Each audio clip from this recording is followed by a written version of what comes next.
I'm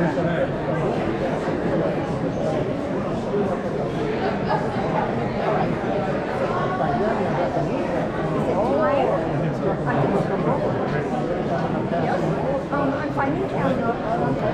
Why did you take it again? Because on the site plan, the guy, he had the contours here, it didn't make sense. So I was just struggling with that, and then I used to take those exams. I tell you, that was it. Good evening, everyone. We're just about ready to begin the program. Yeah, we're up in the seating area.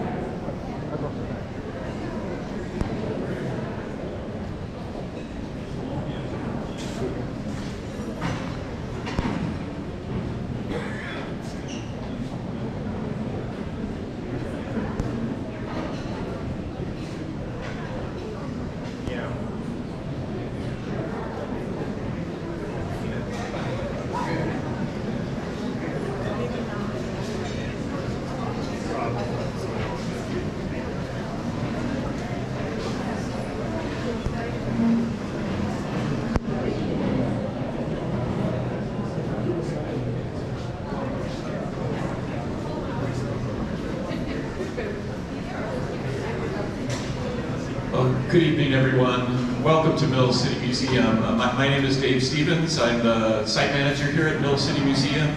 I just wanted to say how honored we are to be hosting this memorial to Peter Nelson Hall, not only because of his importance for the revitalization of the riverfront and for the eventual reuse of the Washburn A Mill, now as Mill City Museum, but because he was a very good friend to the museum, especially in our early years. He appeared at several public programs. He's donated photographs and other materials related to the history of this place, some of that more recent non-milling history.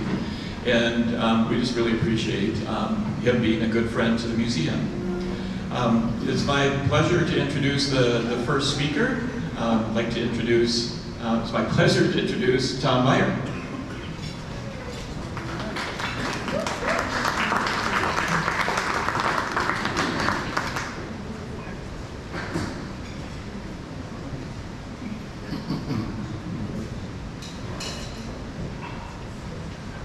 That's me on the far right.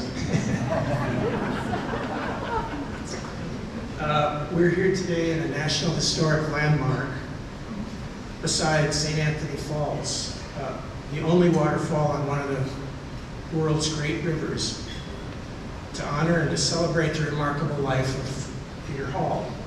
There could be no better place to do that than right here. Peter loved rivers and he loved old buildings. In the 1960s and 70s, that was about all that was here. The river and abandoned old buildings. You wouldn't know that if you walk around now.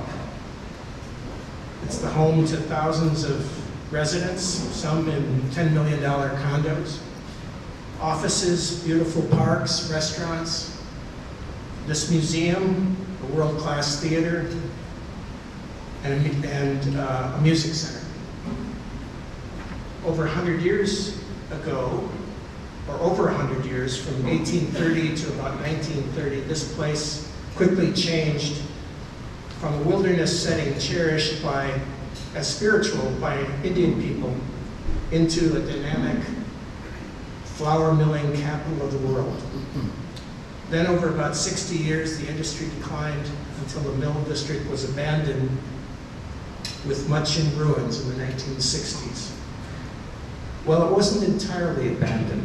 Peter was here. Peter was here, and he was moved by the beauty and the power of the river and the waterfall. Poets and artists have always been drawn to the romance of abandoned places and ruins and rivers.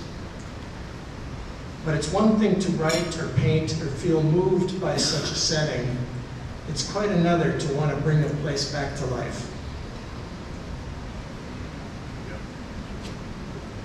Somehow Peter, a 20-something recent architectural school graduate, convinced the owner of the lovely Prochna building, then a greasy machine shop, to sell it to him.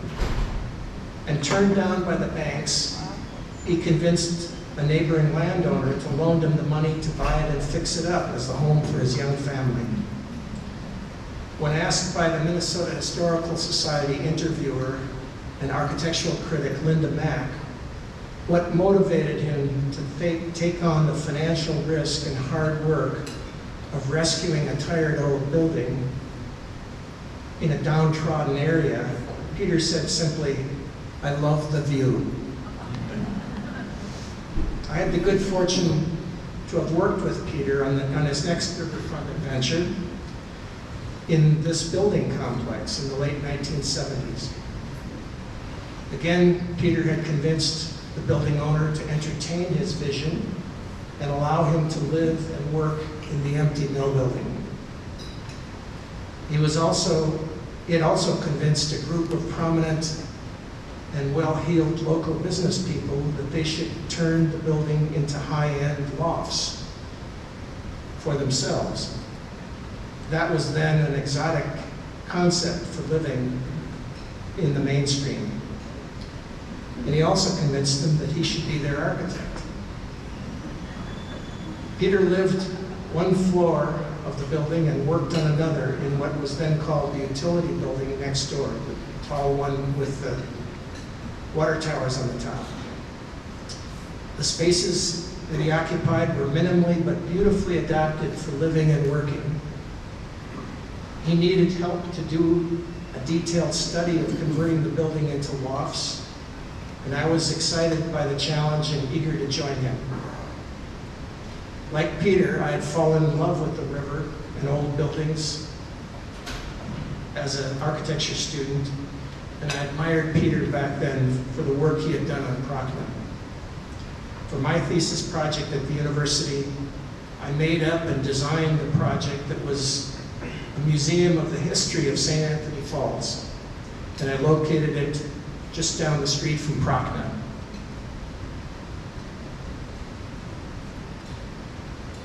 Peter also hired a spunky recent graduate, Sarah Sursanka, who later became a best-selling author of residential design books.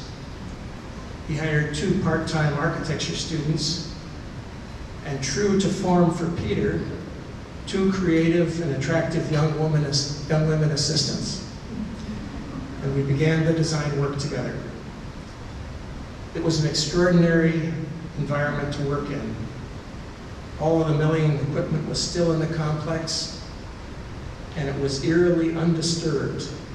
Everyone just went home after a shift and never came back, apparently.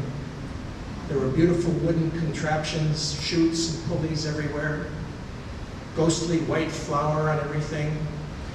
It was magical, and Peter loved it, and I loved it.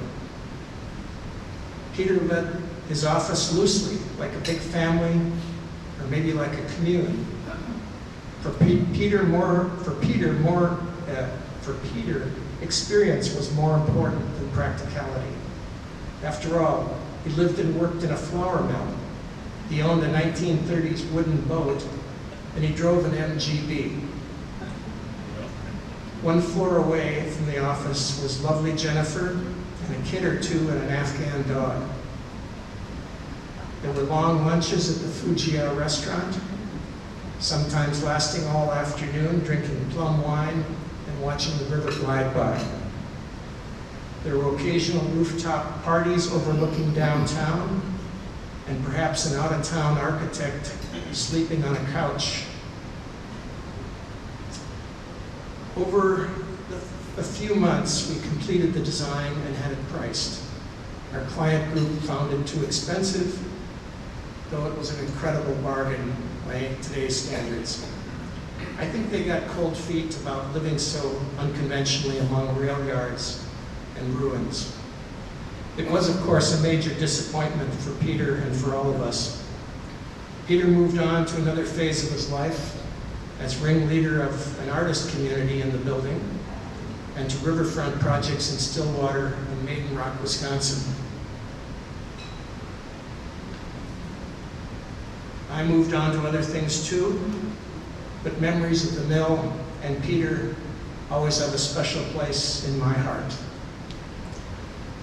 Peter was an architect, preservationist, a romantic, and a visionary for whom architecture was a way of seeing and being in the world. For him, timeless rivers and old buildings were things of beauty, of potential, of ideas, and of meaning. And he simply was fun to be with. Asked by the journalist Linda Mack about his first encounters with the river, Peter said that as a child, I was basically the Huck Finn of St. Cloud, Minnesota, where I grew up. That was still the free-spirited romantic that I knew 30 years later. Rest in peace, Peter.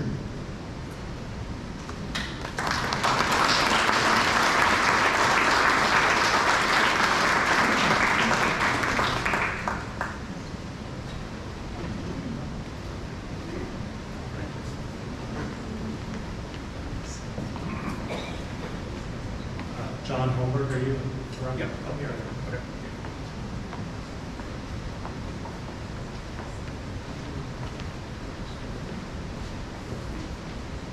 My name is John Holmberg, and I am Peter's oldest nephew. And much of my early years were spent visiting my grandparents in the house in the old homestead that Peter still lived in. And so loved visiting the railroad yards with Peter's dad and some of the great cooking from his mom. And you know, during some of the slack hours often, Peter would say, well, what should we do? You know, and so that was basically cruising up and down St. Germain, visiting some of his friends and a little bit of the hot rodding community. He had a close friend close to the river that was reworking an old Model A and turning it into a roadster hot rod. And so I got to meet some of Peter's friends and associates, and of course there were crazy times like Peter had fashioned a rocket, and the propellant that he used was gunpowder he extracted from bullets. Probably not the wisest thing to do or the safest thing to do. And then in the backyard, he lit this thing off. But you know, that's Peter, innovative and trying new things. And so from there, Peter also introduced me to some of his architect friends and associates down at a firehouse on the opposite end of the University of Minnesota campus. And of course, the discussion there was a little over my head, but there were a lot of people down there that were envisioning parking their sailboats in the Bahamas, and of course that led to the 1930s Matthews. And Peter often suggested, well, do you think we can get that thing down to the Gulf? Well, the answer always was a resounding, well, heck yes.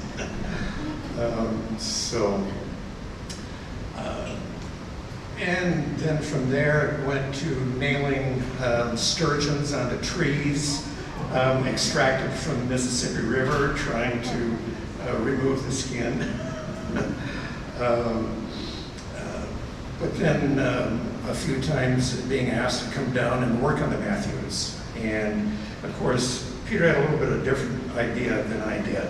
I thought I was going to be doing some actual work, but we wasn't too long, and we were sitting on 2 deck chairs in the back of the boat, a couple of fishing rods in hand, and reminiscing and trying to think of new things to do. And of course, every day I spent with Peter was an adventure. And never knew what to expect. But that's how Peter lived his life. And I loved him for it, and I'm sure everybody here has the same feelings towards Peter, and he certainly was a remarkable individual. Thank you.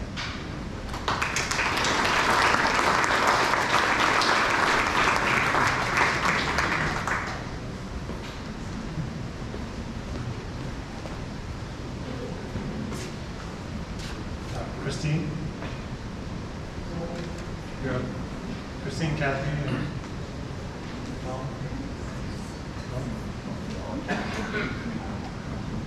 Oh, sorry.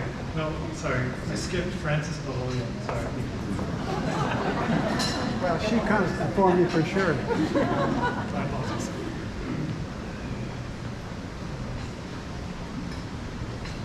My name is Francis McWilliam. Peter was my classmate at the School of Architecture at the University of Minnesota. Graduating class of 1966. It's a long time ago.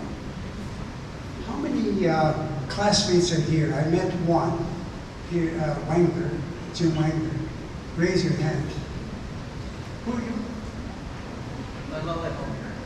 What? Oh, Len, my God, yes. Len was a hero. He played hockey in the evening and came late and to the studio to do architectural design. I'm kind of exaggerating. Len, very nice to see you. I'll just be very brief. Have you heard terminology, thinking out of the box? There's actually a book on it. Peter was the person in my class that was always thinking out of the box. He was a unique person, a good designer, and always took chances on his student projects and in life, with the good results, I should say, as we've seen of his career. I was a few years out of graduate school working for Leonard Parker Associates. This is the 1970s. And Peter called me and said, I've got a really interesting project for you. I said, what is it? He said, well, I'll tell you. I said, tell me right now. He told me that there was a owner that Charlie Zelli, who was the head of Jefferson Lines. Do you guys remember Jefferson Lines, Peter Zelli? Anyway, I don't know how he got to know him. I had never heard of Peter Zelli. I said, yeah, I'll work, but I have to do it in the evenings and on the weekends. And that's exactly what we did. We worked on the evenings and weekends. And we embarked on a really interesting project, which is on the other side of the river, where Prakna is. It was a 2-block area, actually a little more than 2-block area stretch on 2-block stretch on Main Street. The goal was to restore the existing derelict buildings, as Tom very nicely described. This place in the 1970s on both sides of the river was just unkept. I mean, there was really nothing. Some parking lots. Anyway, it was a different place. Anyway, the goal was to restore the existing derelict buildings and infill new buildings of the same scale as the existing, making a cohesive street front facing the Mississippi River. The first one would be commercial with housing on upper levels. A presentation was made to Mr. Zelli, who was very excited to see what we had come up with. We hadn't spent that much time. We'd done some fast sketches, long hours. However, as it happens, the project fell through because it was very difficult to put the package of buildings and lands together to get it going. Eventually it kind of went. However, as a result, Peter bought the present Prakna on Main and lived with his young family on the upper floor. Most of you know that. And I have some beautiful postcards. We used to exchange Christmas cards the first 10 or 15 years, our families. And he had a beautiful picture of the family peering out of the window of Proctor on the second floor and saying Merry Christmas or whatever. I've always kept that. We both did our own Christmas card designs and sent them to each other. Anyway, Peter lived upstairs, and to pay for the mortgage, he rented the lower floor to one of our professors at the University of Minnesota School of Architecture, Brooks Cabin. How many people know Brooks Cabin? Oh, good, good. Brooks was a wonderful architect. He saved the arts building in St. Paul, the post office building in St. Paul. I mean, that's a big building. Anyway, so that, where was I in my, yeah, he paid the mortgage, so he did well, I think. I have to ask Christine if that worked out. A short moral to the story, a short story and a moral to the story for me is Peter Hall lit the sparks to a major development. At the time, he didn't realize what he was doing because he was there by himself in that building with nothing around him. It was just bare. Anyway, he lit the spark for a major development along the other side of the river, along the neglected portion of our cities. I have to say that he made a major contribution to the city of Minneapolis, and I think Tom mentioned what he did on this side. That was another spark that he lit. So I'm very proud to have known Peter as a classmate, as an architect, and as a dear friend. And I appreciate the invitation to give a little talk. Thank you.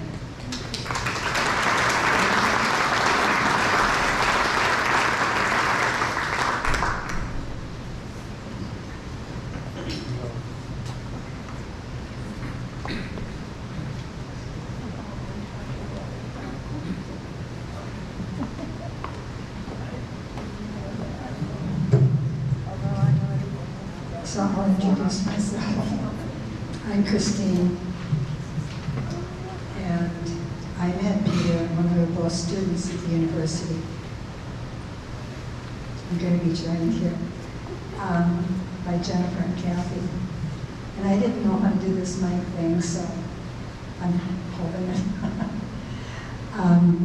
So Peter, like many of you know, did think out of the box.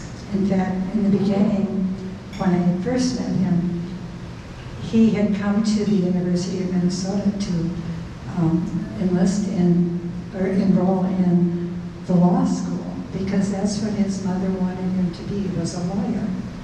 And when he got to the campus, he decided, no, I think I'd rather be an architect. So he went and enrolled there. And he was a really excellent student. One of his professors told me, you know, Peter is an A or F student. Nothing mediocre comes out of him. So, and that proved true. Now, we give a lot of attention to Prachna, but actually he did many other things too. He designed homes. We lived out by Lake Harriet for a while, but he was really drawn to the river, and he had walked along the river when we were students. So when he found out that the highway department was planning a truck route right on Main Street, right across the river, that would have eliminated a lot of those old buildings. So we bought Prachna, and it was $10,000, and then we got $10,000 for putting in a kitchen, bathroom, laundry, new windows, etc. So as soon as it was ready, Peter, Eric was just a little toddler, little guy, and I moved in. And then what we did first off was put the building on the National Register of Historic Buildings. That means if you want to put a truck route in, you're going to have to jump through some hoops because there's laws about tearing down buildings that are on the register. So I'm going to start reading because otherwise I'm going to last too long. The neighborhood, like has been brought out, really needed help. And so we invited the city council members and others to dinners and luncheons, and we tried to explain to them why this area should be improved and protected. And we did history lessons and so forth. Even I remember taking Boy Scouts on a tour along the river. Bill Nagley used to stop in and visit with us. And one day he said, you know, this would make a really good restaurant. And so we leased it to him, and it was a great success. I know a lot of people even today who remember eating them. Corey was born when we were there.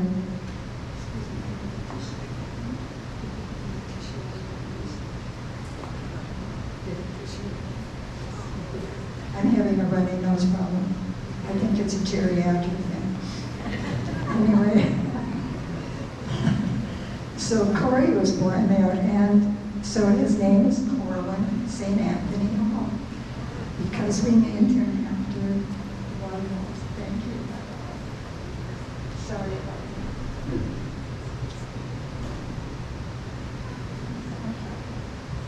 that. I've got so many memories. I could be out here for an hour or all day, but I'll cut this short. Peter loved travel. He liked exploring. He liked seeing other cultures and so forth. So we did travel a lot. We skied in the mountains a lot. That's my favorite thing. And we also traveled to the Caribbean several times. When Eric was 5, we took him to Europe. So Peter had a plan. He wanted Eric to ride on every conveyance possible. So of course we flew to London. Friends picked us up in a Jeep. We rode the London taxis, double-decker buses. We took a small wooden boat up the Thames. We took the London train to Dover. We had an exciting ride on the hovercraft to Calais. We took the train to Paris. We rode the metro in Paris. We took the scenic ride on the Seine. We rode the elevator in the Eiffel Tower as far as it would go, and then we got out and walked up the steps the rest of the way. We got on that infamous roundabout by the Arc de Triomphe in Paris, which has many lanes, and so we're going round and round and round until finally Peter figured out how to get off. So then we drove towards the Pyrenees, and on the way there, he saw a farmer out in the field with a horse. So he grabbed Eric, ran over to the farmer, and so then Eric had a ride on a horse, another conveyance. And then we went from France up to Kitzbühel, Austria, to visit Lennon, Carol, Gretchen, Denise, Lily home. And there we rode a gondola. And this is back before we were even doing that, being active in our skiing. And we also were out on a sailboat. I'm really not nervous, I'm just have a runny nose. Okay, so we were on a sailboat on a beautiful mountain lake. The boat had no motor, no oars, and there was no wind. I think Carol would have memories of this. So Peter's professor was right. Peter's life was not mediocre. It was mainly A's. Okay, I've got more. Corey also traveled with Peter, although he was 7.5 years younger than Eric. But when he was 8 months old, we took him on a to ride over Alcatraz, mainly because I did not want to go into that building. So then after that, Corey was taken on many, many trips. I have to say I'm so grateful to Peter for my sons, Eric and Corey. They're the best and most supportive sons one could ever have. I'm not crying. Okay. And they have given me 7 amazing grandchildren. Natalie is mother to Oliver, who is now a certified legal genius. He's been tested. And then Ashley has her master's in education. She teaches school in Arizona and will have Peter's second great-grandson in July. Ava just graduated from college with a degree in art and environmental sciences, and she is just an amazing artist. The next one is Olivia, and she now has her commercial pilot's license. And then we have Ellie, who will be a second-year student at Madison. She's a sweetheart, just a darling, darling granddaughter. And then Greta is Ava's younger sister, and she is currently in Rome studying, but she will be in her second year too at TCU in Texas. Caleb is the youngest. He's still in high school. He's interested in so many things. Don't know for sure which direction he'll take. But they'll have great parenting by Christy and Angie. So Peter and I were new friends, and I will miss him.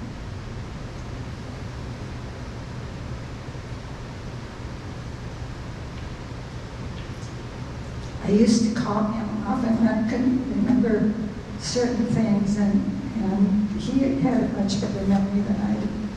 So we did communicate a lot in these last days. So I just want to say, I know there are some of you here who knew Peter since his college days, and others who met him along the way. Also his siblings, Mary Ann, who is amazing at 101. I hope you don't mind me giving away your age. And Jean and their children. So thank you all for coming. And I also want to thank Ellen for organizing this. We did meet to celebrate Peter's life.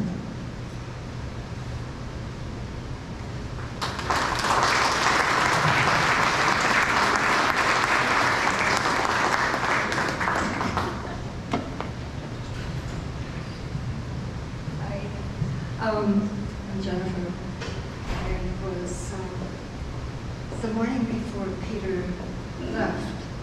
The morning of that day, I was writing him a letter because I would send him letters and put pictures of children and grandchildren in the letters. And so I started writing this that morning. And then at a point I stopped and wrote the rest after I heard he had left. Dearest Peter, over the years, if it hadn't been for you, I don't believe that I would have ever grown up, been able to experience the light and beauty of life that we experience together. We have amazing children, Kaisa and Evan. We're lucky mom and dad. So many adventures, Peter, you and me. We have traveled some very faraway lands in many special ways. At the time, I thought it was just normal life. Now I look back in awe and have come to realize that it was your own unique magic I was surrounded with. Your gifts to the world. You made a difference, Peter. Your visions, your laugh. Journey on the river, always. I love you. Peter, I know you have flown to the stars.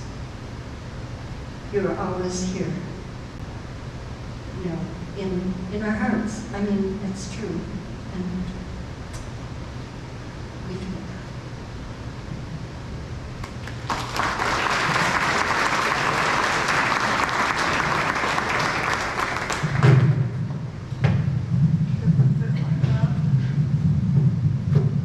Can you hear me? There. Okay. Cool. Okay.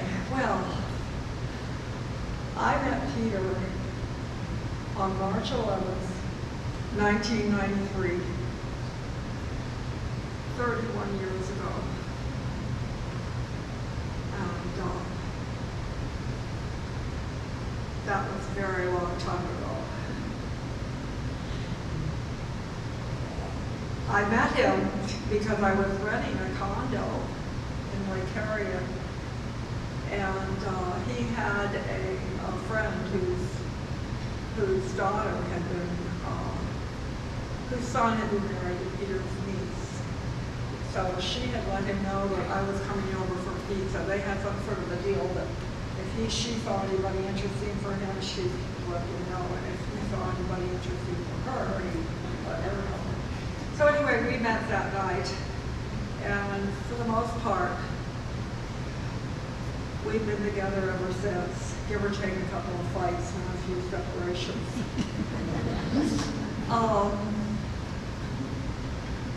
Peter was a very difficult and a very extraordinary man. He had a magic about him that I think all of us here were aware of. When I first met him and he first took me downtown into the warehouse district, it was the later part of the day, just before evening, and people were coming out, we were on the sidewalk, people were coming out of the restaurants because they saw Peter down on the sidewalk coming to say hi. And I thought, wow, people know him around here. And that's how it was. We had some wonderful, wonderful times. He actually restored to a beautiful home, a house on Thomas Avenue South that I had purchased, and it's just a gem, and it's all thanks to Peter.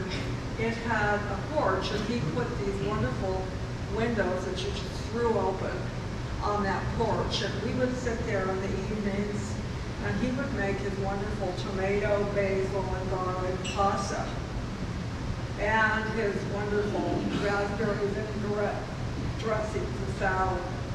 And we would feast on that, and it was just like so wonderful to sit on that porch and have that wonderful meal.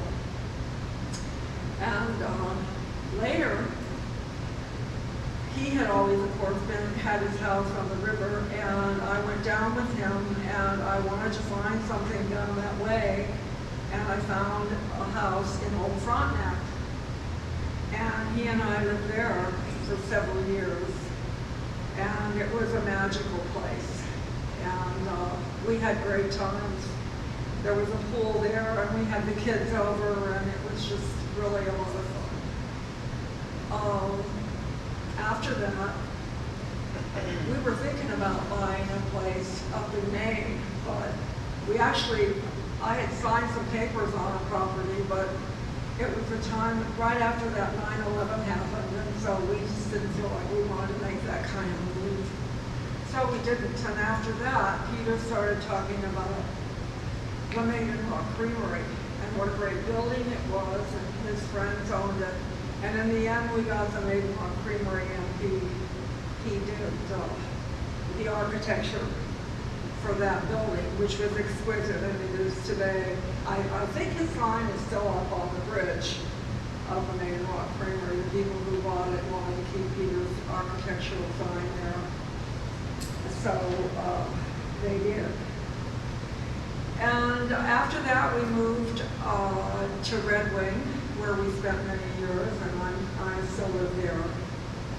And I remember, the things I remember the most about Peter were, he had this great sense of humor. where he would say things and you had to kind of stop and think about it a minute before you got the joke, because it would be sort of on the offbeat, and Peter was sort of on the offbeat most of all of his life, I think.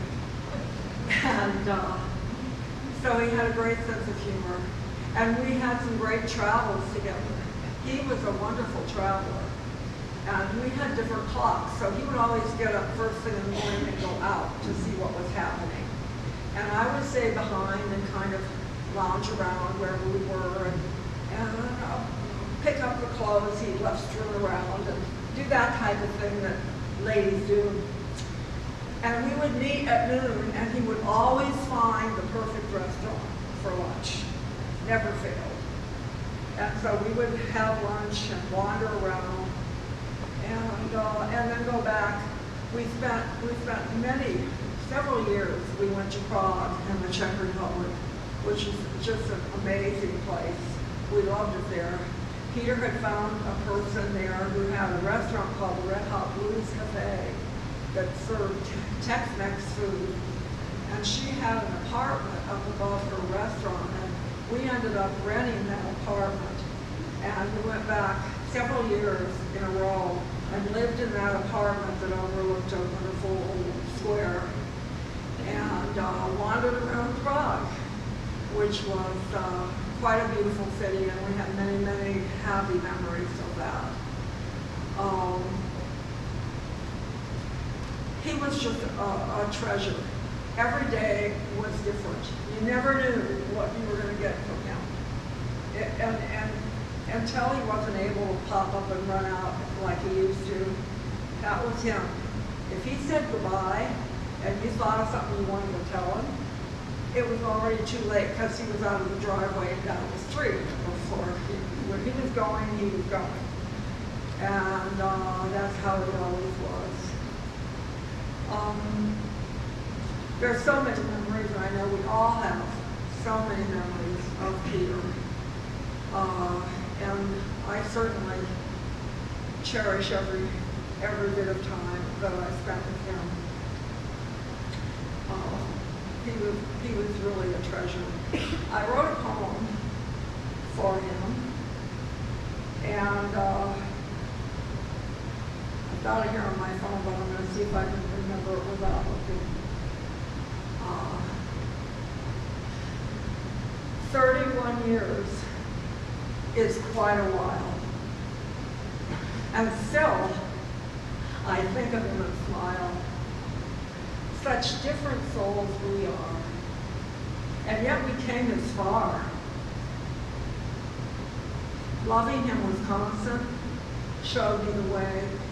It was the first and the last thing I think of each day. This man who saw the world through his river taught me to see. And now his constant river flows through me. Thank you. God bless you, Peter. You're in my heart forever.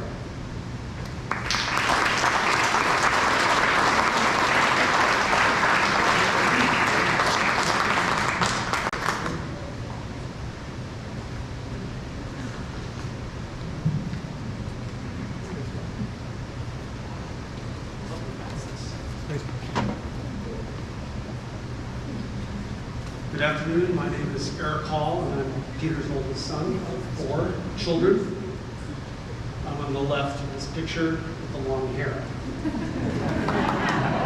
So I did have hair. I'm not sure if my parents ever cut that hair. Growing up with a dad who was a visionary architect was a unique experience, to say the least. When I was growing up, buildings such as the one you're in now is where we called home. He was a vocal advocate for what he believed in, preserving the historic giants, these amazing structures along the riverfront.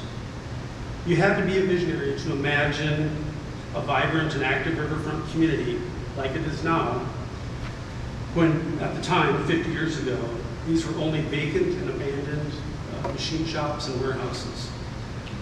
My father would talk about how one day people would love the riverfront and the old historic buildings, along with the unique stories that each one of them had. These were magnificent structures. Just across the Mississippi, on the other side from us now, is the Prochnow building that you've heard about. It's where my family called home when I was 4 years old. While living there, Dad and I used to explore the abandoned buildings adjacent to Prochnow. And I remember Dad going crazy with excitement when he found historic artifacts during these expeditions, that he would follow up with explaining to me how all this machinery actually worked and what the purpose was. A few years later, my dad leased the main level of our home, Prochnow, to Bill Nagley, who was an expert at creating a unique dining experience as a restaurant operator. My dad became a landlord, and we lived above a vibrant and exciting, trend-setting restaurant. It was the beginning of the riverfront transformation. The Mississippi River not only served as a location for our home, but played a significant role in shaping a lot of family memories. For example, just outside these windows is the St. Anthony Falls, which is the location where one of my brothers, Corey, was baptized. His middle name is St. Anthony. How cool is that? My dad taught me how to fish on this river just above the falls.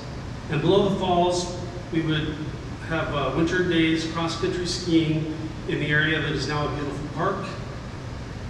There were many cookouts along the river with our family and friends, the Levins, the Winglers, the Lilyholmes, friends that we would ski with for years to come.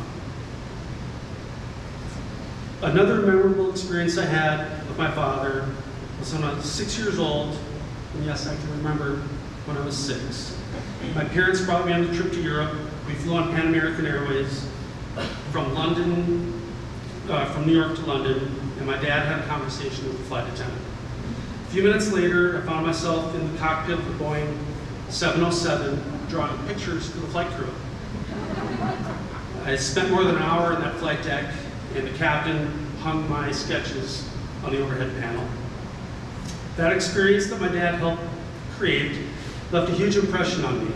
And today I've spent more than 31 years as a captain at Delta Airlines, and ironically, I fly to London.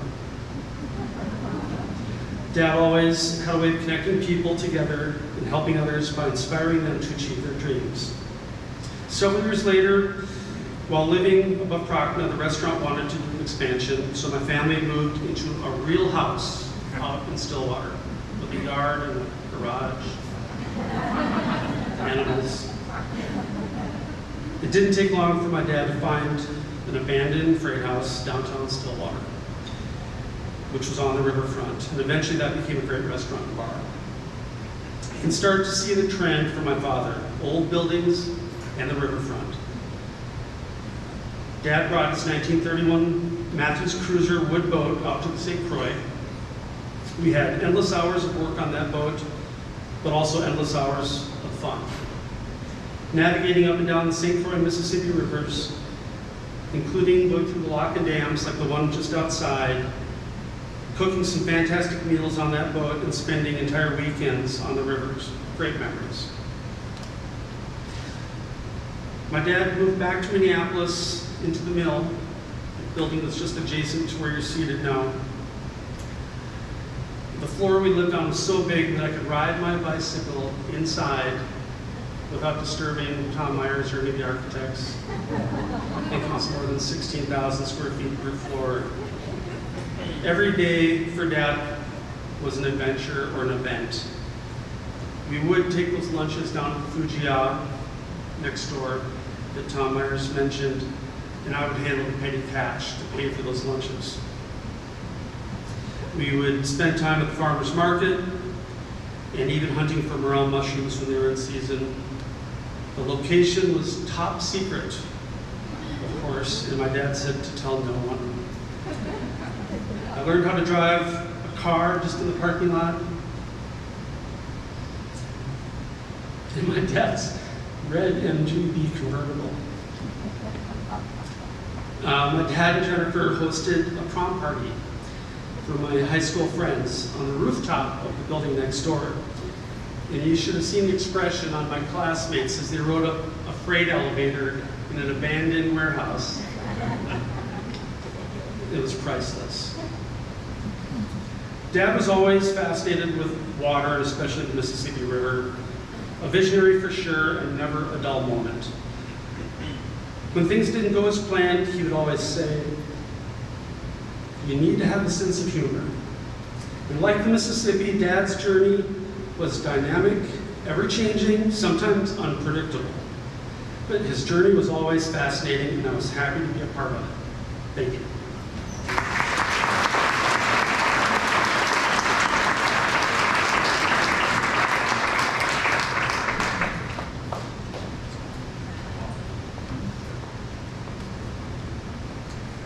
I'm going to introduce Corin St. Anthony. Because my throat isn't great. And I also want to explain about the red convertible. So when we were fixing up, Peter said he was going to go get some paint. Well, he came back with a brand new red MGB convertible, which turned out to be my car. But that's a part of how he didn't think out of the box. If it was there, he liked it, and he thought, okay, I'll get that. The paint can wait.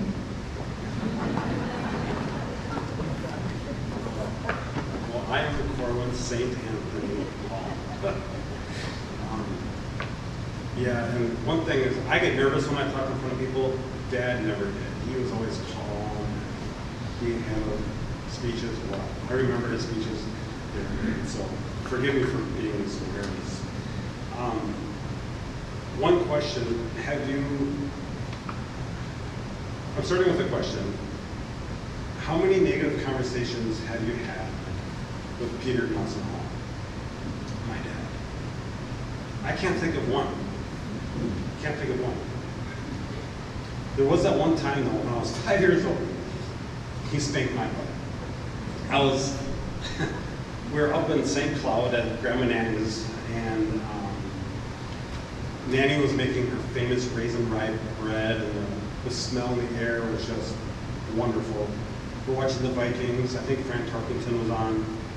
And here I'm a 5-year-old kid misbehaving. I have no idea what I was doing wrong. But he brought me down into the basement, and he spanked my butt. It was, I remember that. But that was the only time he has ever spanked me. He has never spanked me again. He was always, always, always positive. Always had a smile on his face. There was that one time though, Eric and I were over here at the mill. We were living on the 6th floor. His architectural firm was on the 5th floor. And it was a beautiful day. It was a summer day, gorgeous outside, sun's out. What's Eric and I doing? We're watching TV. We had this big 30-inch TV, and we're sitting there watching TV on this beautiful day. Dad, he gets off the elevator, sees us. What are you guys doing? And we're watching TV. He went over to that TV, big heavy thing, picked it up, pulled it, cord got yanked right out of the wall. He gets in the elevator, he says, come on, come with me. We all got in that elevator, up to the 11th floor, walked out, went up to the 12th floor, out on the top of the deck where the water towers are, and he threw that TV over the edge. Into the parking lot, into a million pieces. It was something to experience. But was this negative? I say no. To this day, I don't let TV ruin my life. Like, if it's a nice day, I'm not going to be inside. I'm going to enjoy the day. So, enjoy life. Let's see. My vision is so bad, I should probably read this. So now it's very nice to have seen recently my family, all my kids. Natalie, my oldest, Ashley, she lives in Arizona now. Olivia, who's studying to be a pilot, Ellie going to Madison, and Caleb still at home, and my great-grandson, Oliver, who is an absolute genius at 6 years old. Hi, Oliver.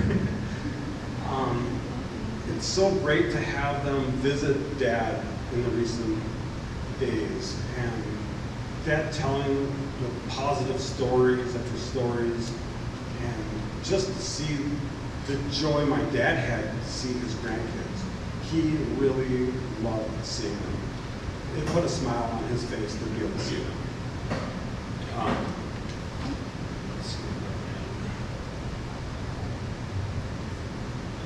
One of the positive stories that he told was that when he was a young kid,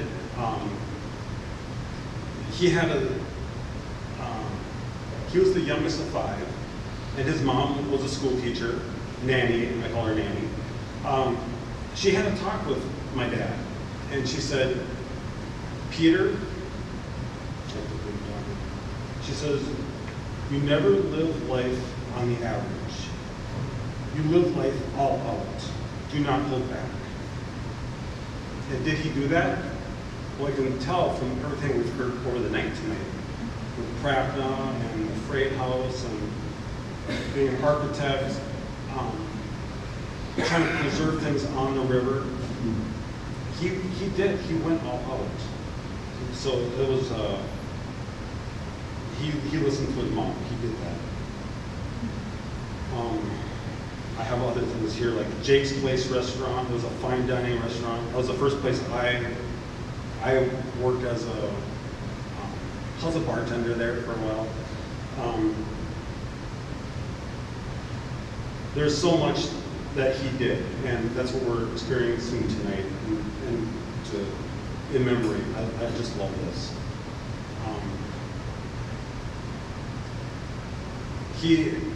As we all know, with everyone else talking, he loved the river, and he always lived on the river. He had a couple houses in northeast Minneapolis.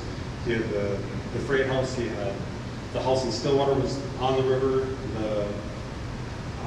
There's just always river, and what a joy that was to see him try to preserve the old buildings like the Main Rock and things like that. It's just a joy. It's just a joy to see that. And then the other story is Kathy was talking about the pasta.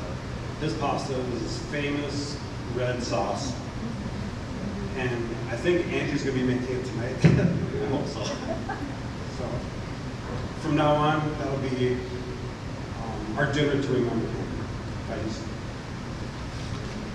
It's a great meal. I just can't wait for it. And I think that's about it. I just have to say, I love you, Dad. I miss you, and I miss your smile. So we should be like Peter Nelson Hall. Let's be positive.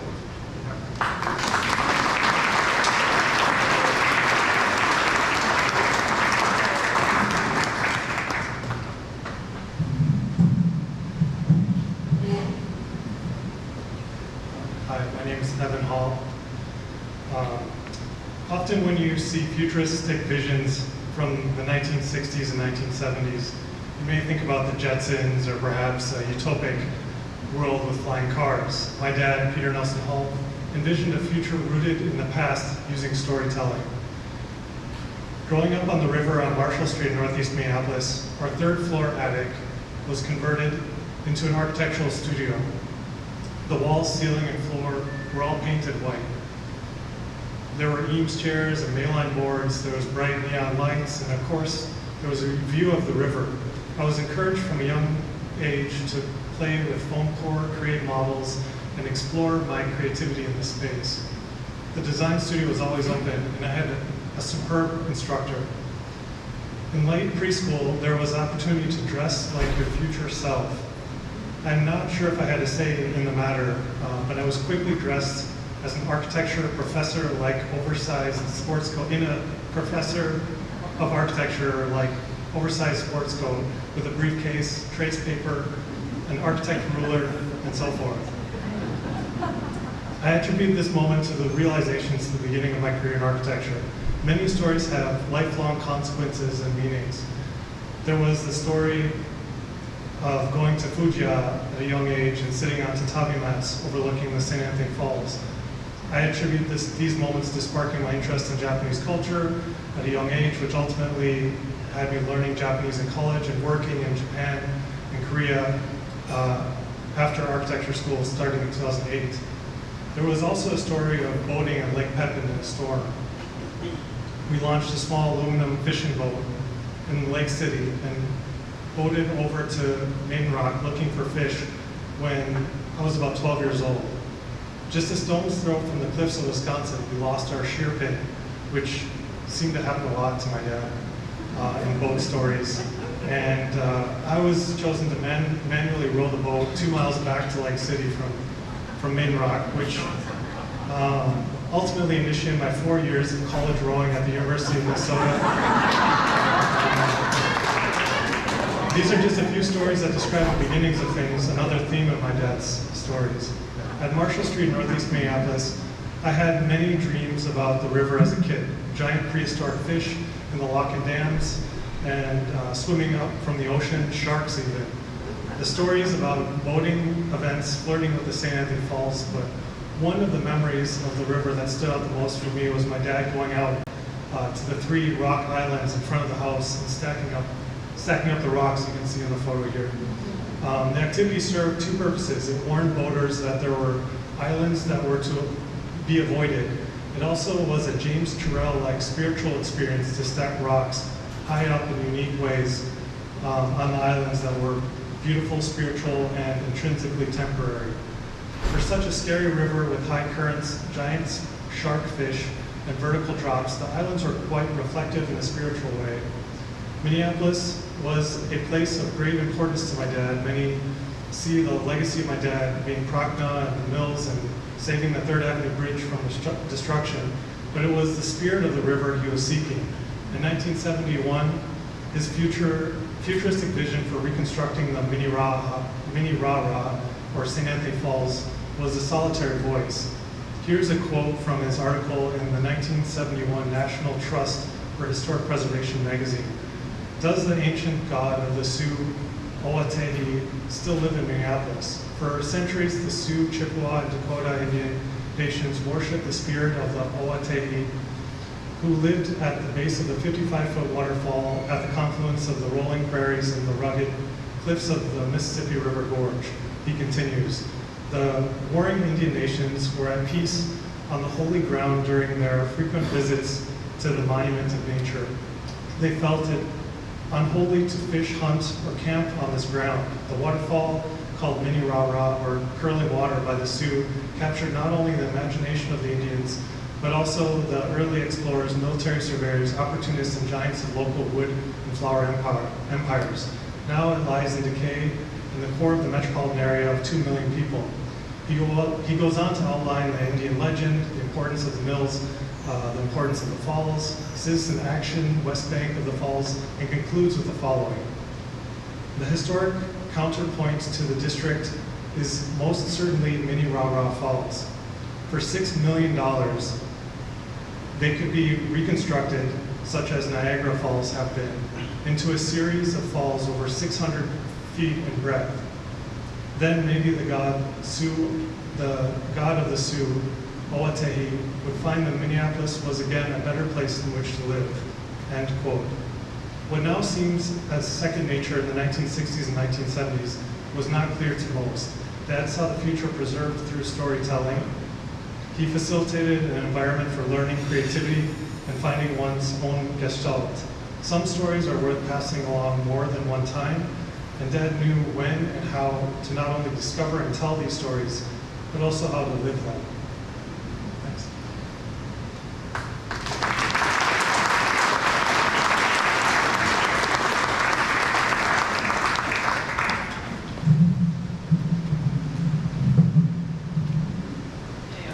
Okay. Hi, Kaisa Lubavitch, and I'll be the end cap of the speakers tonight.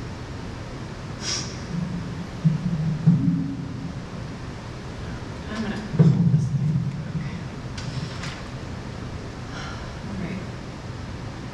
titled Life in Stories. Kind of a theme. My father, Peter Nelson Hall, thought deeply about what is worthy of preservation.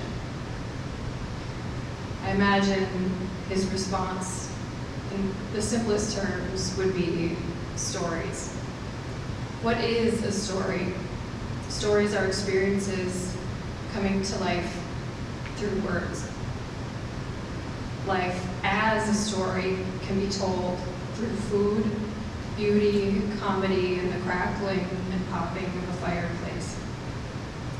Stories live on through buildings, revealing that what lies beneath the surface of hideous particle board to uncover the foundational structure of that which was meant to be seen. The brown and red brick that lives in harmony adjacent to people, sparkling beverages, pressed white linen, crisp French bread, reggae, operatic sounds, and the telling of stories. On my father's stories. They weave through your lived narrative with joy, curiosity, chaos, fine wine, a perfectly cooked steak, and in the vibrant patterns of Marimekko. And like your brilliant red hat, symbolic of the cardinal, of wisdom, intellect, quick wit, folklore, and mysticism. What if we see life as my father did, as a story, wherein each path paves the way to the unknown, unscripted, experiential innovation through connection in nature, form and space. Stories are told through the patterns that form in the ripples of a river, on the surface of limestone walls, and in the reflection of neon lights. Your story lives in the intersection of architecture and human experience. Your story has great meaning as lived within you, Dad, and lives on within each one of you here today. Stored in the senses and thus will be transcended, space through space and time. So, as two live on, revitalized. I imagine all of you hold stories of Peter Nelson Hall close to your heart as I do.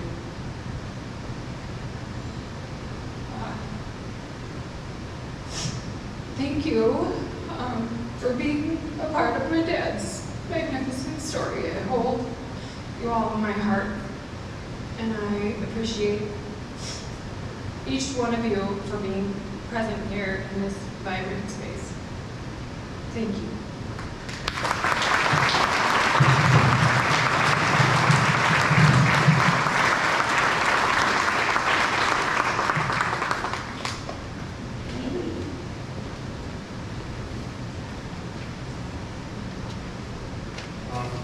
That's the program. Feel free to hang out for a little while. I think we have the space until 7, so feel free to linger. Thank you for coming tonight.